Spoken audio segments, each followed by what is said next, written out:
Hello YouTube, this is my review of the EACHINE H8C drone. I bought this 2 years ago, and like an idiot, I did not take the battery out of it. And it just sat there. And I charged it up this week in 2019, and it flew.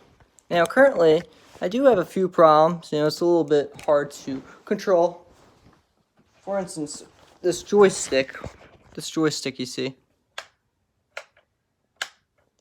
So weird. You just keep it like that. Another thing is, when you try to get your mini SD card out of it, it is stuck inside the thing. Now it's pretty nice for 30 bucks, but I don't know how to get my SD card out. If anybody has tips on how to get the SD card out of this drone, let me know. Thank you.